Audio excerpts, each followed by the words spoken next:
A legend indeed, and what a beauty. Gives me goosebumps.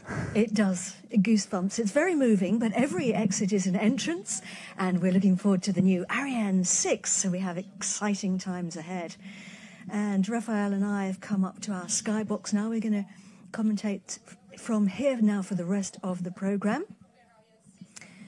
2 minutes and 16 seconds to launch. And I guess it would be a good time now to run through some of the things people should be looking out for. Yeah, so only 6 seconds before liftoff, we will see the cryogenic arms retract. That's very last minute because the propellant it provides to the upper stage is extremely cold and constantly evaporating in this warm tropical climate. The Vulcan engine will ignite first. We will need to check it's working properly before we switch on the boosters. This will happen 7 seconds later, so we won't see the launcher moving during these 7 seconds. This is just a little warm-up before the very last Ariane 5 rocket takes off to the sky. Can you imagine, Katie, that next time the satellites will see the outer world, it will be in the emptiness of space? That's quite a thought, isn't it? 1 minute and 17 seconds now. À tous de DDO, attention pour moins 1 minute. Enjoy the show.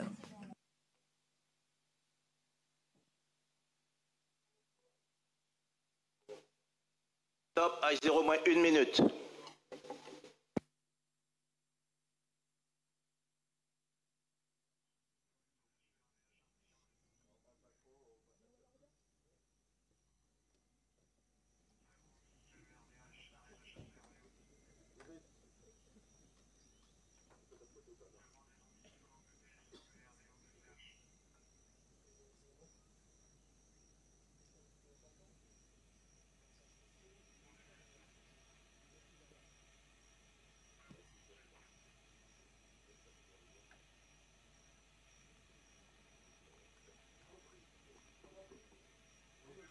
À tous de DDO, attention pour le décompte final.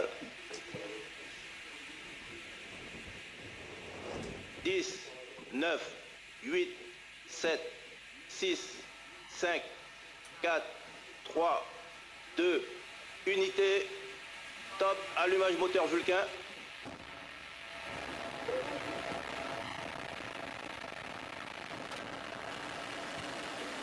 Allumage 2 EAP, décollage.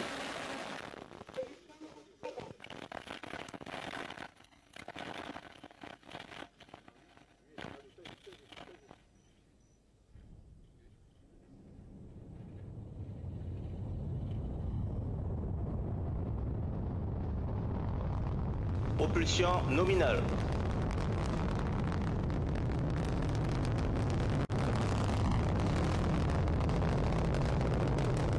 Tous les paramètres à bord sont normaux.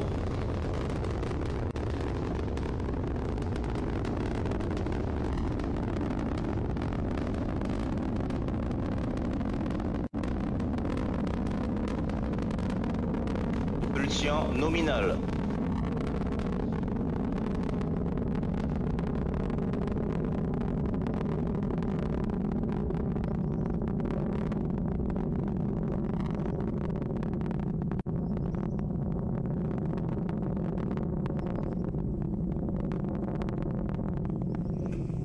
Syracuse 4B and Heinrich-Hertz-Satellite blazing a trail on board the last ever Ariane 5 across the equatorial skies, and we can hear the rumble of her engines as she flies over. It's very impressive, and we are, 11 kilometers from the pad, and the delay of the vibration is a bit amazing. We cannot get tired of it, and we have a very good view of the launcher right now. Nominal. He's telling us that the trajectory is nominal, everything is going according to plan. 1 minute and 56 seconds into the launch. Fantastic view of Ariane 5. Well, we have a very good view. I'm sure we will see the booster separation with the camera. Nominal. So the propulsion is working perfectly, nominally, as we say in the space jargon. And here we will see the booster separation. Yeah, we see it. Séparation de deux EAP. Wow. And we have confirmation from the range operations manager. Look at this. That's absolutely amazing. Those two boosters on the right and the left being jettisoned, the white dot in the middle, the Vulcan engine. So they are providing 90% of the overall thrust. And so they have been jettisoned. They are 240 tons each. The launcher on the ground was 771 tons. And we don't need them anymore. We're shedding weight. So everybody is completely nominal. So next step is the separation of the fairing. That's coming up in about 10 seconds. You can see on the top of the screen our trajectory on the left-hand side is the planned route for the vehicle. And separation there of the fairing is what it looks like. Séparation de la coiffe. We have confirmation there of separation of the fairing.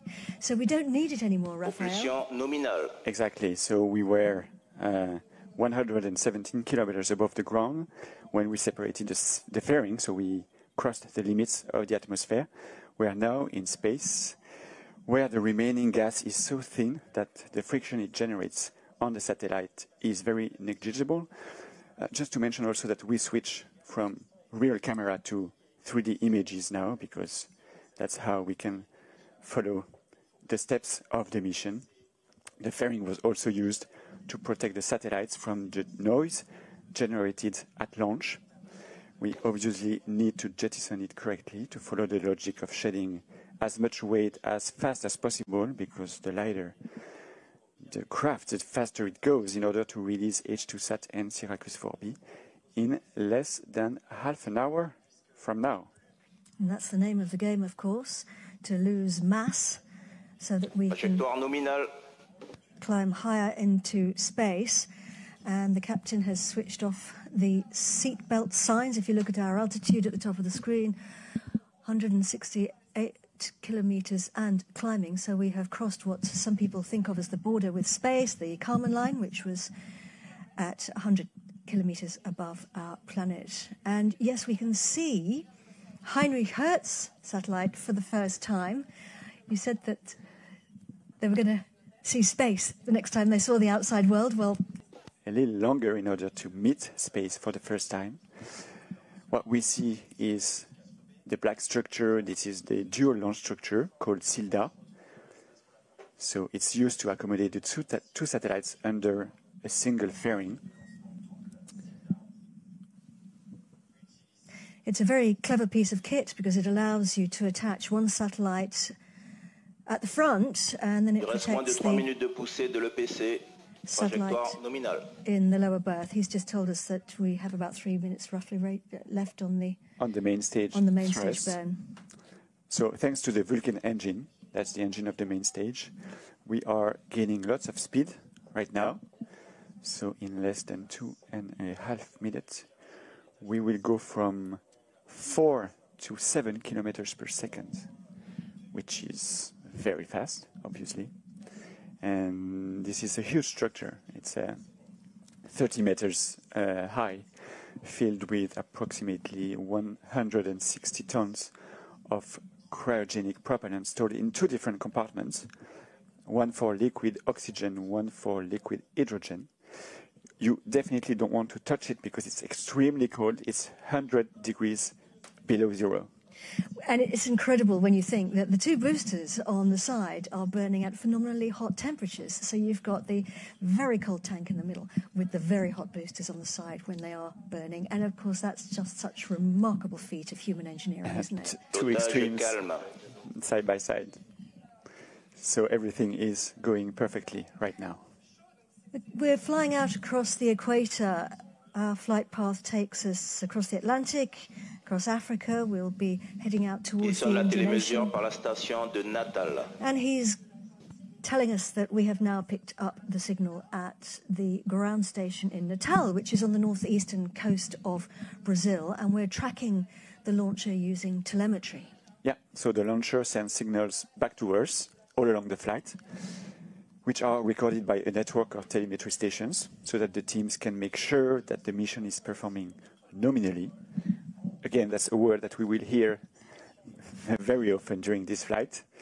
It's like a relay race with one telemetry station passing the baton to the next one.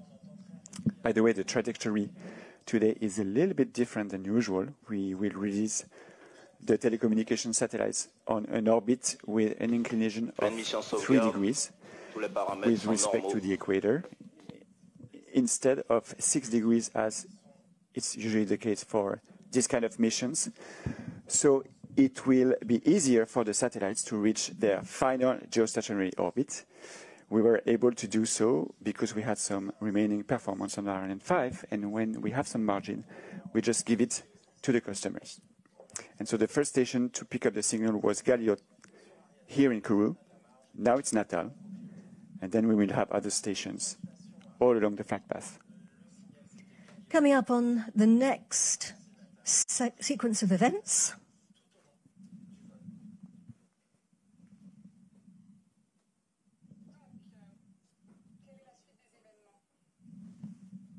Séparation de l'étage principal cryotechnique.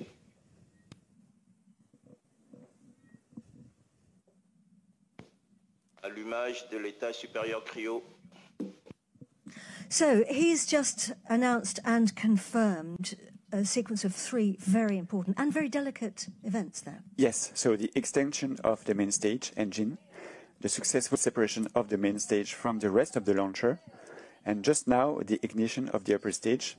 It's a super important step because, you know, there are 3 engines on the rocket, 4 engines, sorry, 3 are ignited on the ground, and this is the only one which is ignited in space at 200 and almost 40 kilometers of altitude. So it's a very delicate operation, and it's imperative that we succeed in order to continue the mission.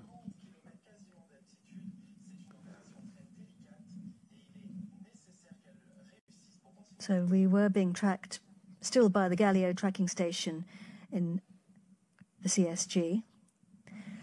We've really begun the upper stage phase now of the flight, very much the next phase of the journey. The upper stage has taken the wheel. Its engine burns about 16 minutes, and it's a really clever piece of kit. It's got a number of jobs. It's got one particularly very important job, of course. Well,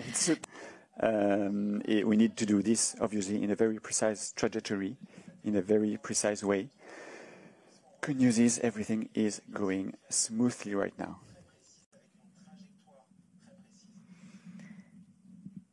Let's have a look now at Space Team Europe.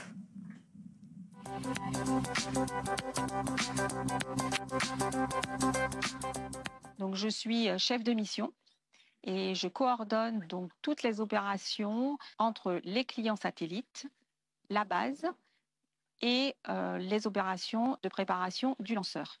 Donc, ceci dès l'arrivée des satellites en Guyane jusqu'à leur livraison dans l'espace.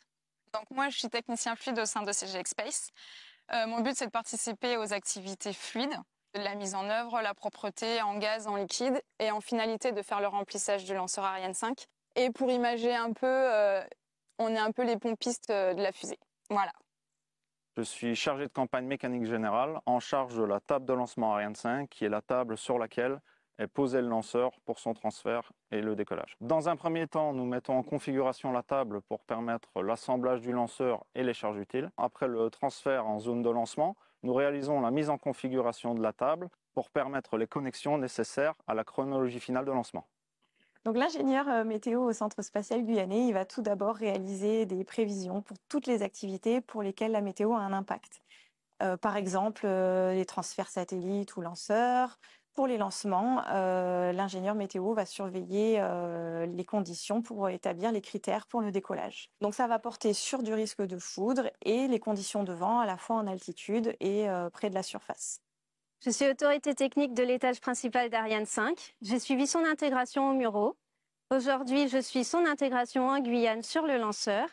Et pendant la chronologie finale, je m'assurerai du bon remplissage des réservoirs jusqu'au décollage. Aujourd'hui, si je travaille dans le spatial, c'est pour relever le défi d'un professeur qui me disait que c'était impossible, c'était un rêve inatteignable. J'ai relevé le défi. And good for her. Let's see if we can go over now to Tony Tolker-Nielsen. Tony is the Director of Space Transportation Systems at the European Space Agency. Tony, thank you for joining us from the fishbowl. Space Team Europe, it was very inspiring to see those people talking. What does it mean to you? I saw a T-shirt with the Space Team Europe for the first time during the James Webb Space Telescope launch in December 21, and I find it a great idea. Space is booming right now.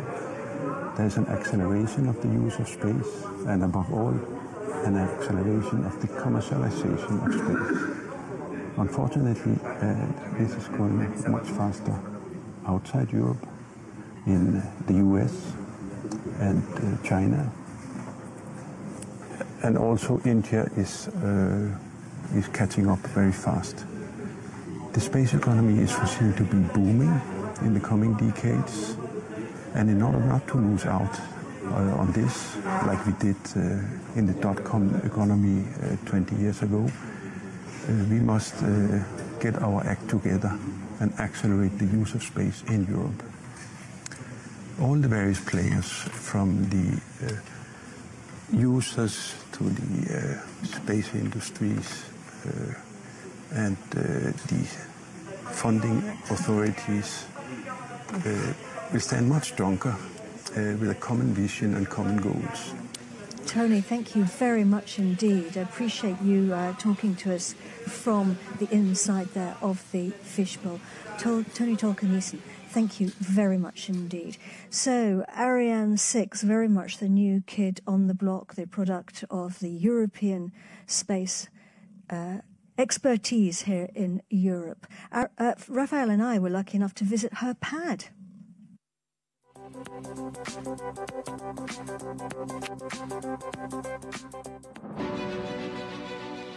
The Ariane 6 launch zone consists of a range of facilities and connections.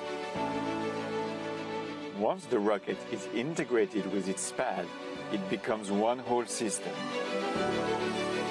This ensemble of buildings is the launch pad itself, and from one side to the other, it's 200 meters wide. That's about the size of 2 football fields. And this is the mobile gantry. It is as tall as the Statue of Liberty and slightly heavier than the Eiffel Tower.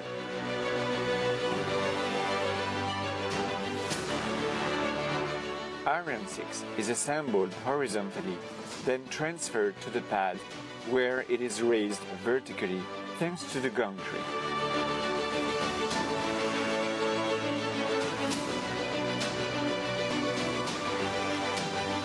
The fairing with the satellites inside is hoisted and connected to the top.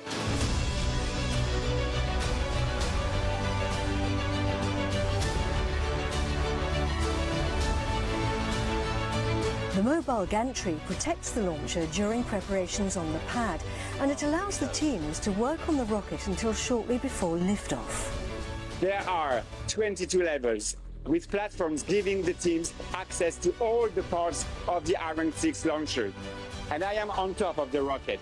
And this is the fairing. This is where, inside, the satellites will be sitting comfortably, waiting for launch. And I'm in the bottom, down here in the bowels of the building. And these big pipes run all the way 300 meters from the outside to the rocket, delivering cryogenic fuel. It is complex engineering. They must be kept at extremely cold temperature in order to maintain the oxygen and the hydrogen as liquids. Shortly before launch, the gantry rolls back along rails, revealing Ariane 6. The mechanical, electrical and fluid lines, which join the rocket to its pad, disconnect when the launcher lifts off.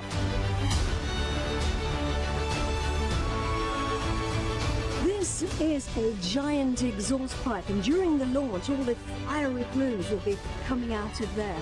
And for Ariane 6, we have added the very special deflector. It's used to divide the flames in 2 parts, and inside here is going to be 3,000 degrees during the launch. So you better not be on this pad during liftoff. Another important player is the water tower. As the rocket lifts off, water deluges the pad to reduce vibrations on our precious passengers inside. We are 6 meters underneath the pad with the rocket sitting right on top of it. And the water comes from the water tower through these massive pipes and then up onto the cable. And the water is drawn from a dedicated lake. And once it's used, it's carefully treated in order to protect the wide variety of animals and plants and released back into nature.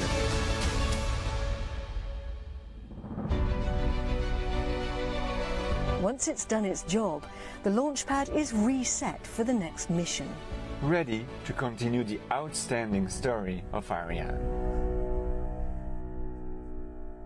Very impressive to see how Ariane 5 rehearsal representative of a real launch sequence. The good news is it went very well, and the next step will be a hot firing test of the lower stage engine Vulcan.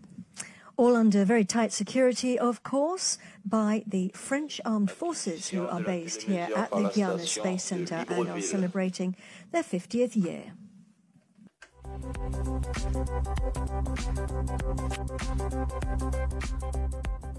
Every time a rocket is launched from the Guiana Space Centre, over 300 military men are mobilised. Their mission?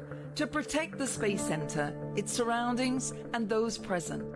The spaceport, spread out over 660 square kilometres, hosts important missions for European space activities and national defence, all of which are extremely sensitive and high-risk operations. Before each launch, around 100 legionnaires and artillery troops are deployed on roads, tracks, and also within savanna and forest zones on quad bikes, off-road and track vehicles, and even in kayaks. Their surveillance also extends to the maritime zone, where 2 vessels from the French Navy patrol this restricted area. A Confiance-class patrol vessel and a coastal patrol vessel from the Maritime Gendarmerie. As for its airspace, this is constantly monitored by 2 Fennec helicopters with snipers on board. A Puma helicopter is also ready to take off at any moment, carrying on board soldiers and gendarmes prepared to intervene in case of intrusion. On the ground, there are surface-to-air missiles operated by artillery troops, capable of destroying any threatening aircraft. To complement the security and protection system, the CNES, the National Centre for Space Studies, calls upon the Paris Fire Brigade and the Gendarmerie, who are permanently present on site. Protecting Europe's spaceport is the armed forces in French Guiana's main mission, but they also fight against illegal gold mining and illicit fishing. This year, the 3rd Foreign Infantry Regiment, one of the armed forces units in French Guiana, marks its 50th anniversary. 50 years of expertise and protection at the service of European space activities and international influence. Travelling at 8 kilometres, just over 8 kilometres per second. Our distance 6,000, nearly 7,000 kilometres from the pad, and an altitude of 270 kilometres high. We're really starting to climb now into space. And there are people all over Europe working in space transportation. They're represented by an organisation called the Community of Ariane Cities.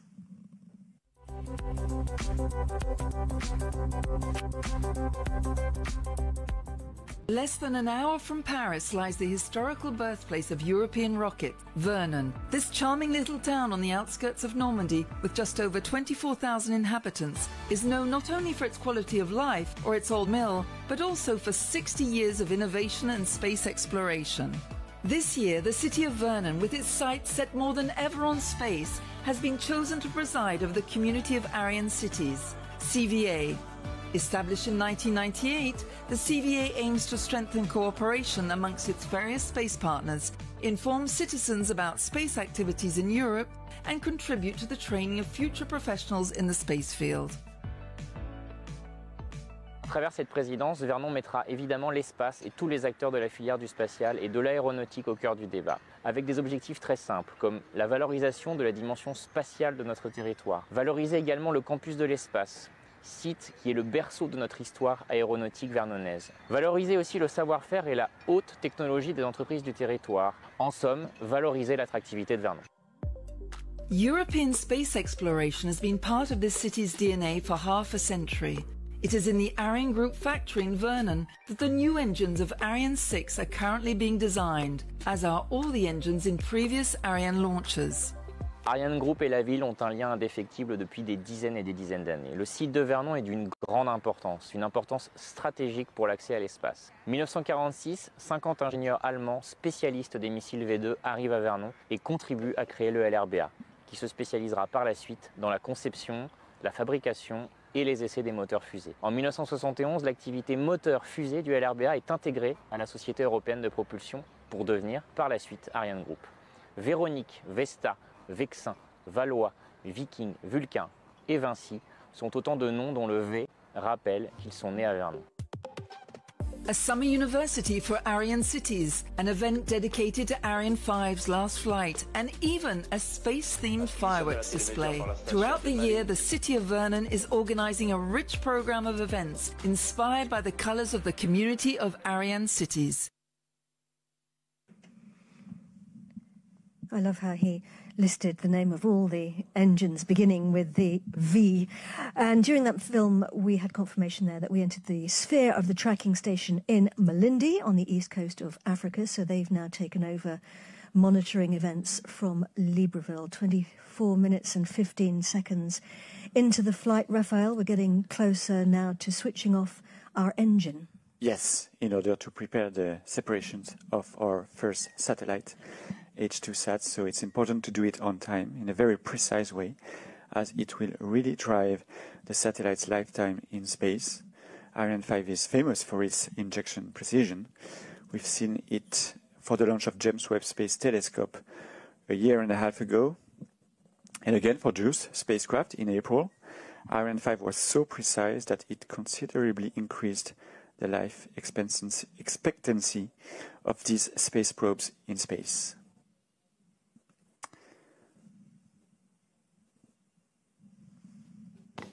Extinction de l'étage supérieur cryotechnique. So the DDO confirmed that it got successfully cut off that upper stage.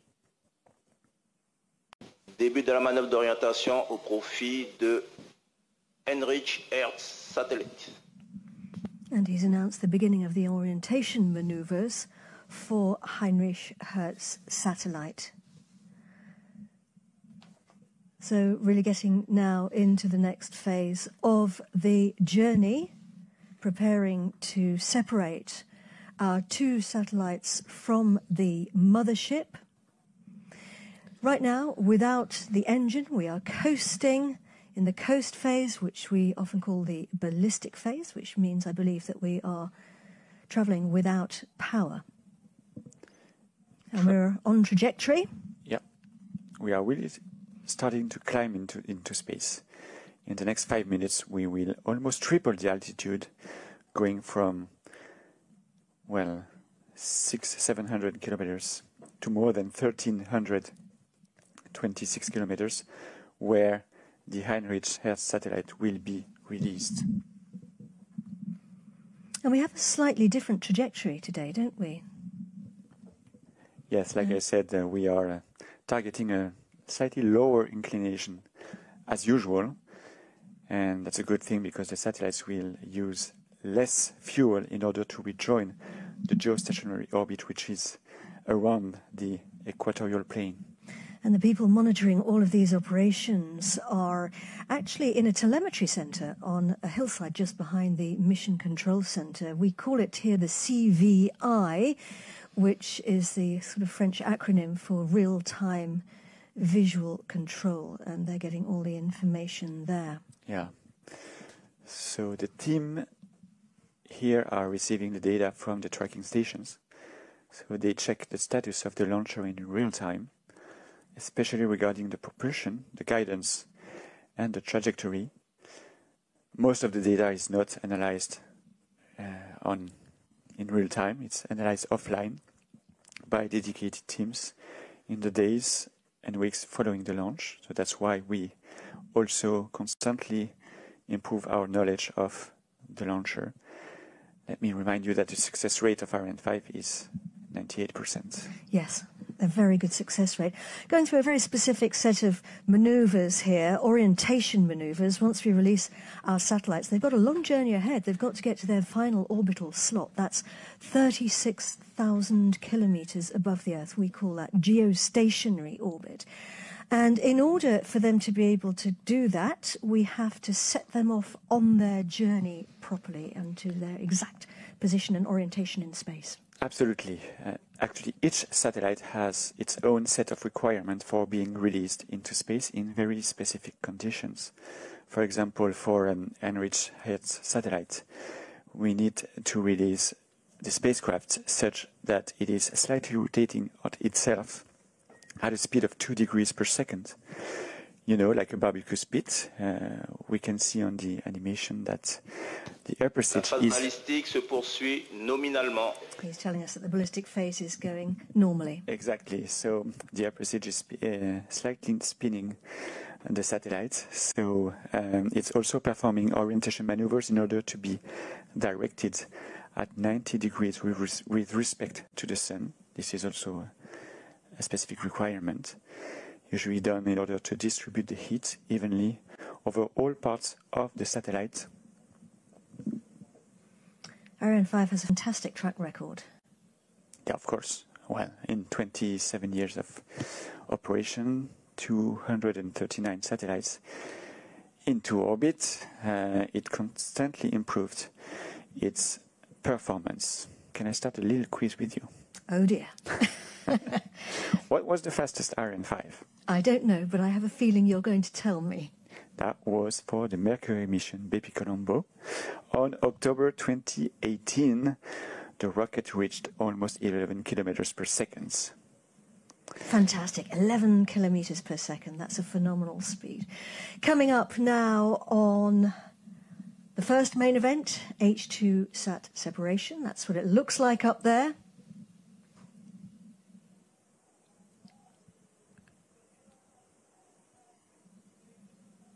Séparation Heinrich-Hertz-Satellit confirmée. And we have separation of Heinrich-Hertz-Satellite. Our first satellite has starting its new life in space. It needs to climb to 36,000 kilometers.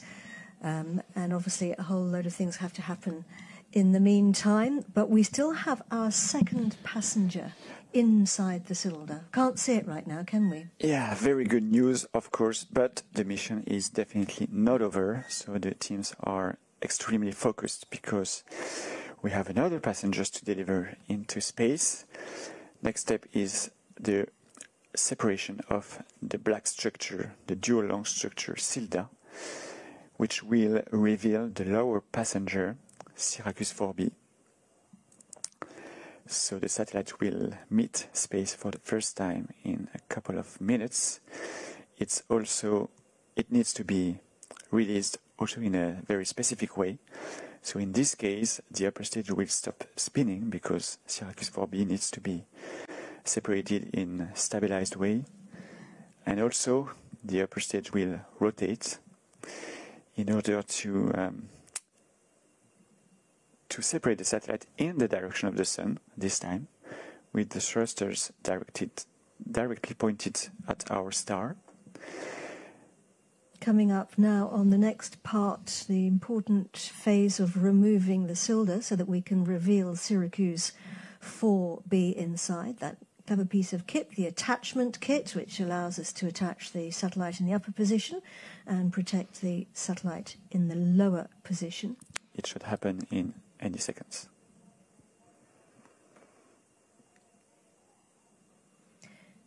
Moving very carefully and very, very slowly away. Séparation SILDA confirmée. And we have confirmation there that the cylinder has now been removed. Another very good news. And moving away in a very carefully planned set of maneuvers. Début de la manœuvre d'orientation au profit de Syracuse 4B. And he's announced the beginning of the orientation maneuvers for Syracuse 4B. B. So you actually see the upper stage rotating in order to separate the satellite in a very specific direction with respect to the Sun. I can also mention that the two satellites are separated with a safety distance in order to make sure that they will not collide with each other, because you know they are following the same trajectory towards the geostationary orbit, and in this case it's dozens of kilometers that separate the two satellites, thanks to the orientation maneuvers that are being performed right now by the upper stage. The teams at the Malindi tracking station keeping their watchful eye now on all these operations and sending back the data here to the CVI teams, who then provide that to the Range Operations Manager, Raymond Boyce, to announce. This is the scheduled time for separation. Séparation Syracuse 4B confirmée. And we have separation of Syracuse 4B. That's great news. Ariane 5 has delivered her second passenger, bang on target, over the Indian Ocean. Congratulations to all the Syracuse 4B teams and to the H2SAT teams. Best wishes to all the teams now on the ground in the two control rooms, taking over your new satellites and going through the early phases of the operations. Happy faces all around here. Congratulations to all the teams, of course. We'll see a funny passenger here in the control room. With the requisite sunglasses. What emotions. It's a very emotional time because Ariane 5 has, of course, performed flawlessly and beautifully. And the team's now very, very happy. Of course, the work is done for some, but for others, it's just beginning. Yes, because the satellites need to rejoin their final operational orbit. But you know, people often ask me why a launch can generate such strong emotions. But honestly, when you see on the launch pad this huge product of human genius sitting there on the ground and thinking that in 30 minutes, it's reaching the outer space. Well, I mean, when we see this, we understand, and I hope, we feel it, right? It's very hard to describe with words, but and you can see also all the teams that they've known each other for years because they've been working together for years. It's very special. It's a family. It's a family, the space family. The level of expertise is phenomenal. And here, very happy faces. We're looking at some extremely happy faces for the last ever Ariane 5 launch. Waiting now for Stéphane Israel to come back to the floor. So we see the teams from the satellites, from Arianespace. It's a very special, like I said, customer service provider relationship. It's absolutely unique, and like you said, yeah, this is the space community, is a family, and when you enter it, you stay there for a long time. De la télémesure par le satellite Heinrich-Hertz. And he's just announced that we have had the signal from Heinrich-Hertz satellite. So Heinrich-Hertz, I believe I'm right in saying, has now called home. So the team, there is like another team acquiring the satellite and performing all the maneuvers in order to get it into the right orbit, the right position. So yes, the journey is definitely just the beginning, because we released the satellites at 1,300 kilometers of altitude. They need to go 36,000 kilometers away from here. So obviously, the journey is only beginning for the satellite. And of course, they've got a lot of operations to go through. It's often known as LEOPS, the launch and early operations phase, when the teams on the ground take their satellites through all the various different things that have to happen. Obviously, they've got to put out their solar wings, deploy their panels to get some electricity from the sun, and a whole set of operations, and it sometimes takes days for those things to happen. So I can also mention that we have Stefan. I'm really happy to see you there, Stefan. Welcome back. Thank you. We've come to you inside the fishbowl this time. Stefan, congratulations. Yes, it's really a great day, a great evening for Germany and France, for France and Germany, and we really want to thank Heinrich-Hertz and the German Space Agency, Syracuse 4B, and the French MOD for their trust. Tonight, Ariane 5 has made the job. And she's really performed flawlessly, hasn't she? The workhorse, as usual. I wonder how you're all feeling now.